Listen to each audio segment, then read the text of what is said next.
One of the objections that we get, and this can come from higher-ups also, is about King James himself, about him being a homosexual. Okay, well, first of all, the guy who created that rumor waited until 15 years after James died, and there was nobody there to raise an objection, so that's kind of silly to begin with.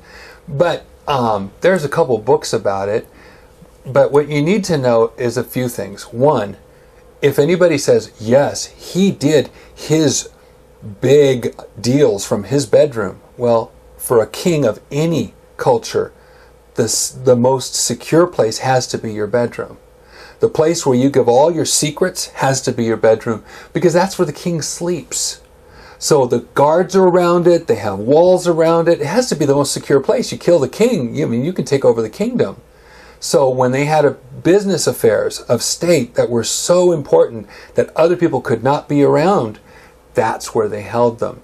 Second of all, he had a couple of physical things that happened to him, causing him to lean on people and stuff. That's one that this guy made up to be, oh, see, he's all into these guys or whatever.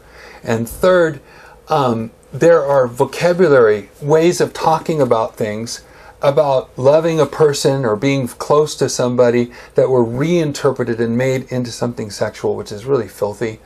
And filthy-minded people love that kind of stuff. But it wasn't James. He was a very happily married man who loved his wife. In fact, he even at the conference that created the King James talked about how he thought it was perfectly okay to say he worshipped his wife. He lifted up the worth of his wife. And yeah. So he really loved his wife and his kids. And so no, he was not a homosexual. But let's take it one step further. Who cares at this one level? If you get to this issue and somebody tries to just yell at you and berate you for being so stupid as to believe he wasn't a homosexual, let's pretend the worst of the worst and he was just a devil. Okay, guess what? He had nothing to do with the King James Bible. They gave that name King James's Bible in the early 1800s when they started contemplating making other Bibles. And then later they called it the King James Bible as they published different Bibles. It wasn't King James's Bible. In fact, it was one of the most open processes of translating known to mankind.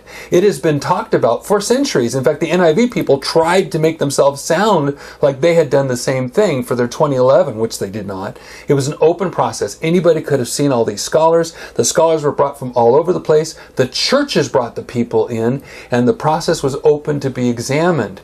There was over 54 people involved. This is not a closed door, closed session thing. And the king had nothing to do with it, except he wanted it done by these people, set apart, and that it would be the version used in the church and no other. Sounds pretty authorized to me. Which is what it was known as, the authorized version, and it still is. Or the Common Bible, or the English Bible. It was just the Bible.